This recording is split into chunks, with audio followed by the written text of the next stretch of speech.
சனிக்கிழமை மட்டும்தான் நம்ம மக்களை சந்திப்பாரு, மற்ற நாட்கள்ல போக மாட்டாரு. இவர் வந்து ஒரு போதைக்கு அடிமையானவர். இவர் வந்து இரவுல 6 மணிக்கு வெளியில வர மாட்டாரு.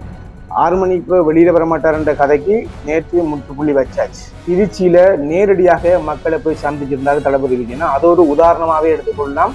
அவர் மக்களை போய் நேரடியாக சந்திச்சா என்ன நடக்கும்ன்றது. இவர் வீட்டுக்கு இருக்காருன்னு வெளியில வந்தாரு. வெளியில வந்தா ஏன் வந்தாருன்னு அந்த நொட்டை இந்த நொட்டைன்னு கத்துறாங்க. உள்ளே இருந்தா பிரச்சனை, வெளியில வந்தாலும் பிரச்சனை. புரியல.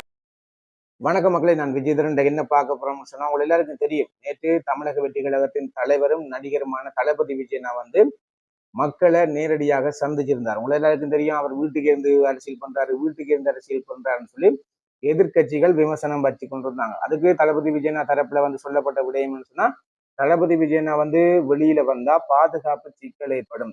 தளபதி விஜயனாக்கு மாத்திரம் கிடையாது, பொதுமக்களுக்கு மிகப்பெரிய ஒரு நெருக்கடி ஏற்படும்.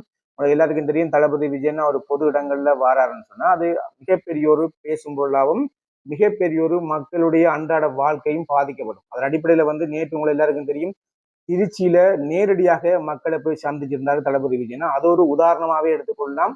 அவர் மக்களை போய் நேரடியாக சந்திச்சா என்ன நடக்கும்ன்றது. ஏன் நான் இதை எப்படி சொல்றேன்னா தெளிவா புரிஞ்சு கொள்ளுங்க. தளபதி விஜயனா வெளியில வந்து மக்களை சந்திச்சா தளபதி விஜயனாவை நேசிக்கிற தொண்டர்களும் ரசிகர்களும் அதிகமா இருக்கிறாங்க. அவங்க வந்து தளபதி விஜயனாவை பார்க்கறதுக்காக சூழ்ந்து கொண்டா அந்த இடம் இல்லை, குறிப்பிட்ட ஏரியா முழுக்க மக்கள் வெள்ளமா இருக்கும்.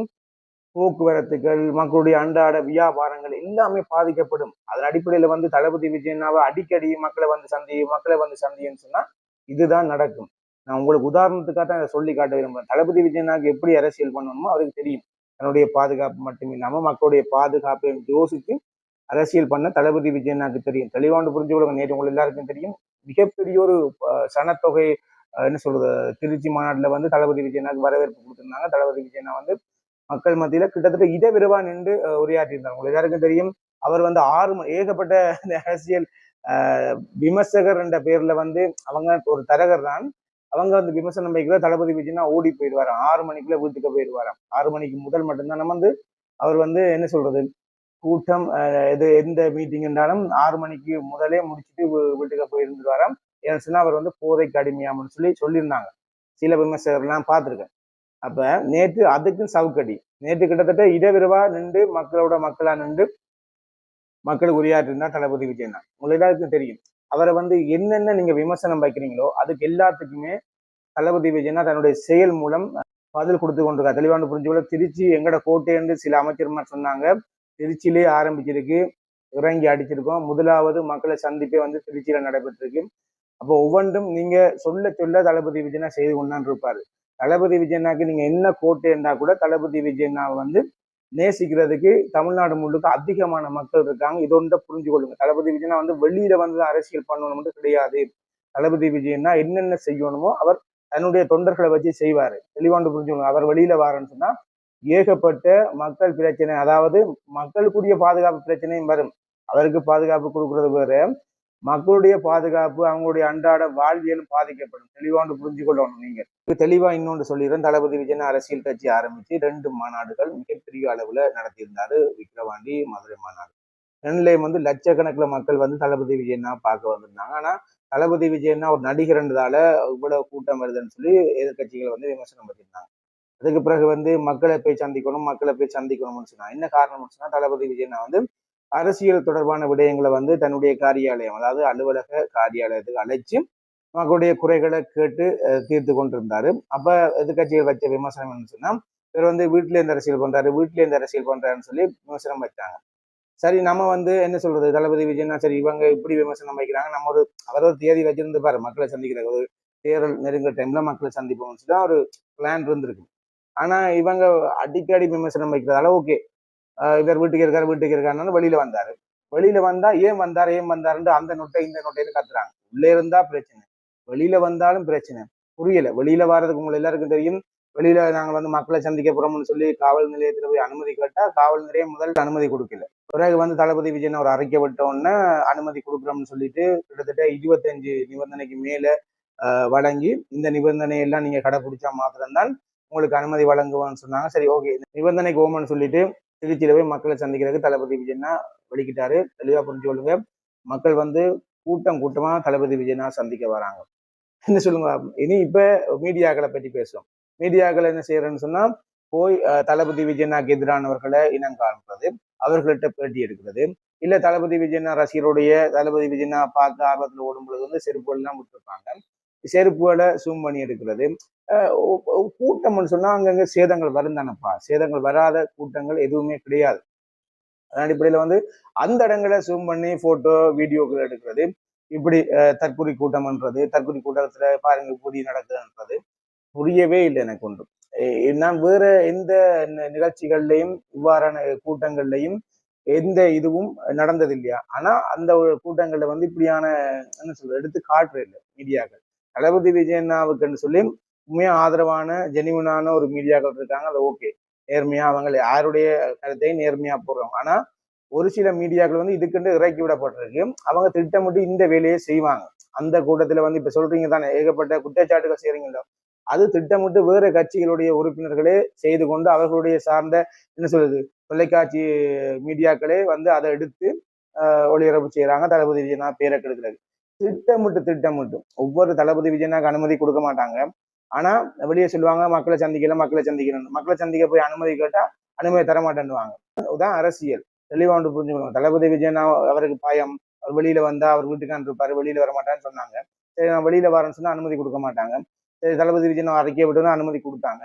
வெளியில வந்தாரு. வெளியில வந்தா 1000 நொட்டு அப்பா, 1000 நொட்டு, ஏகப்பட்ட மக்கள் கூட்டம் கூட்டமா தளபதி விஜயனா வந்து பார்க்கும் பொழுது வந்து எல்லாருக்குமே பயம் வந்துட்டு. தெளிவா ஒன்று புரிஞ்சு கொள்ளுங்க. உண்மையாவே ஜெனியூனா ஒரு மனுஷன் இருந்தா அது கட்டாயமா மக்களுக்கு பிடிக்கும். அதன் அடிப்படையில் தெளிவா ஒன்று புரிஞ்சு கொள்ளுங்க. எல்லா கட்சியை நோக்கி அதோட ஆட்சியில் இருக்கிற கட்சியை நோக்கி ஒரு கேள்வி எழுப்புறேன். நீங்க மக்களுக்கு நல்லது செஞ்சா நீங்க ஏன் பயப்படணும்? ஒரு பிரச்சனையும் கிடையாது. நோம்புனா நீங்க விடுங்க.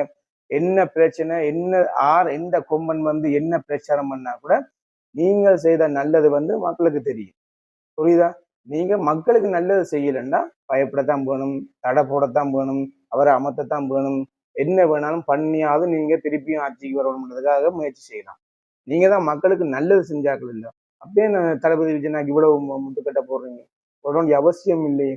தளபதி விஜயனா உங்களுக்கு எல்லாருக்கும் தெரியும். தளபதி விஜயனா ஒரு நடிகர், அவரை அரசியலுக்கு யார் கொண்டு வந்ததுன்னு உங்களுக்கு தெரியும். தளபதி விஜயனா திரையுலகத்துல இருக்கும் பொழுது அவருக்கு கொடுத்த நெருக்கடி யார் யார் கொடுத்தீங்கன்னு இல்லான்னு தெளிவா தெரியும். அதன் அடிப்படையில வந்து தளபதி விஜயனாவை நீங்க தான் எடுத்துன்னு வந்தீங்க அரசியலுக்கு.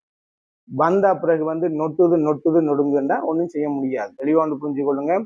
நீங்க யார் யார் என்ன விதைச்சிங்களோ அது கட்டாயமா அறுவடை செய்தே ஆவீங்க. அதன் அடிப்படையில வந்து இன்றைக்கு யார் என்ன கெடுதல் செஞ்சாலும் நல்லா வாழ்ற மாதிரி இருக்கும். வாழ போறது கிடையாது. அது நீண்ட நாட்கள் சென்றா கூட அதுக்கான விளைவு வந்தே ஆகும். அதுல எந்த மாற்றுக்கிறதும் இருக்காது. தளபதி விஜயனா வந்து நேற்று மக்களை சந்திச்ச ஒரு உதாரணம் போதும். உங்க எல்லாருக்கும் தெரியும் தளபதி விஜயனா வெளியில வானா வெளியில வந்தா இதுதான் நிலைமை. அதன் அடிப்படையில் தான் தளபதி விஜயனா சிந்திச்சுதான் செயற்பட்டார். இப்ப ஒரு விமர்சனம் வைக்கப்படுது எதிர்கட்சிகளாலும், எதிர் கட்சிகளுடைய ஆதரவு தொலைக்காட்சிகள் மீடியாக்களாலையும் வைக்கப்படுற ஒரு மிகப்பெரிய ஒரு குற்றச்சாட்டு தெளிவான்னு புரிஞ்சு கொள்ளுங்க. தளபதி விஜயனா வந்து என்ன சொல்லுங்க, சனிக்கிழமை தான் மக்களை போய் சந்திக்கிறாரு. ஏன் இவர் சனிக்கிழமை மட்டும்தான் மக்களை சந்திப்பாரு, மற்ற நாட்கள்ல போக மாட்டாரு. இவர் வந்து ஒரு போதைக்கு அடிமையானவர். இவர் வந்து இரவுல 6 மணிக்கு வெளியில வர மாட்டாரு. 6 மணிக்கு வெளியில வர மாட்டாருன்ற கதைக்கு நேற்று முற்றுப்புள்ளி வச்சாச்சு. சரியா? இப்ப சனிக்கிழமை கதை கொண்டு வருது இல்ல, தெளிவா ஒன்று புரிஞ்சு கொடுங்க. சனிக்கிழமை இந்த என்ன சொல்றது மக்களை சந்திப்ப தளபதி விஜயனா டைம் டேபிள் போட்டதுக்கான காரணம் என்னன்னு உங்களுக்கு தெளிவா தெரியுமா? மக்கள் பாதிக்க கூடாதுக்காக. தெளிவா ஒன்று புரிஞ்சு கொள்ளுங்க. ஒவ்வொரு நாளும் மக்களை போய் தளபதி விஜயனா சந்திச்சா கூட்டமா மக்கள் தளபதி விஜயனா பார்க்கறதுக்கு ஒவ்வொரு இடத்துலயும் கூடுவாங்க. அங்க எல்லாருடைய அன்றாட வாழ்க்கையும் பாதிக்கப்படும். அவங்களுடைய வியாபாரம் பாதிக்கப்படும், தொழில் துறைகள் பாதிக்கப்படும், போக்குவரத்து பாதிக்கப்படும். அப்ப ஒரு சனிக்கிழமைன்னு சொன்னா எல்லாருமே வேலையை விட்டு ஃப்ரீயா இருக்கிற நாள், ஒரு நாளை அவங்களும் பாதிக்கக்கூடாது, பொதுமக்களும் பாதிக்கக்கூடாதுன்ற அடிப்படையில வந்து ஒரு சனிக்கிழமை தேர்வு செஞ்சுக்காரு. ஞாயிற்றுக்கிழமையும் வருதாக்கும். அப்ப சனி ஞாயிறு தேர்வு செஞ்சுக்காரு. இதுல என்னப்பா தப்பு? பொதுமக்கள் பாதிக்கக்கூடாது. என்ன சொல்றது மற்ற நாட்களை வந்து உண்மையாவே வாகன நெரிசல்கள் உண்மையாக உங்களுக்கு தெரியும். கிழமை நாட்கள் சொன்னா வேலைக்கு போறவர்கள் எவ்வளவு போறது வாரது எவ்வளவு போக்குவரத்து இருக்கும். அப்ப அதெல்லாமே கருத்துல கொண்டு தளபதி விஜயனா சனிக்கிழமை வச்சா இவர் சனி பேச்சு சனிக்கிழமை வருவாரு. இவர் வந்து என்ன ஏற்கப்பட்ட ஒரு ஒரு கட்சி உங்களை எல்லாருக்கும் தெரியும். ஒரு கட்சி இருக்கு, அவங்க என்ன கதைக்கிறாங்கன்னே புரியாது, ஆனா கதைப்பாங்க. கதைக்கிறதுக்கு அவங்களுக்கு கதைக்க மட்டும்தான் தெரியும். அந்த கட்சிக்கு கதைக்க மட்டும்தான் தெரியும். என்ன தலைப்பு கொடுத்தாலும் பிச்சு தருவாங்க. கதைக்க மட்டும்தான் தெரியும். அவங்களுக்கே புரியல நம்ம செய்யற முழுக்க பாவம் பண்றது. ஒரு காலம் வந்து அவங்க செய்யற பாவத்துக்கான விளைவு அவங்க சந்திக்க போறாங்கன்றதுல எந்த மாற்று கருத்தும் கிடையாது. நான் சொல்ல விரும்பல. என்னை பொறுத்த மட்டும் நான் ஒரு தளபதி ரசிகனா தான் தளபதி சார்ந்த வீடியோ பதிவுகள் செய்கிறேன். அதன் அடிப்படையில் வந்து நம்ம வந்து இன்னொரு ஆக்களை கேவலப்படுத்தி விமர்சிக்க வேண்டிய அவசியம் இல்லை. அதனால இந்த வீடியோ இதோடு முடித்துக் கொள்கிறேன். நேற்று தளபதி விஜயநாட திருச்சி மாநாடு தொடர்பாக என்னுடைய மற்ற சேனல்ல பேசியிருந்தான். ஆனா என்னுடைய இந்த சேனல்ல பேசுகிறதுக்காக தான் இந்த வீடியோ பதிவு செய்து போடுறேன். நிச்சயமாக அடுத்த மக்கள் சந்திப்போட சந்திக்கும் வரை பாய்.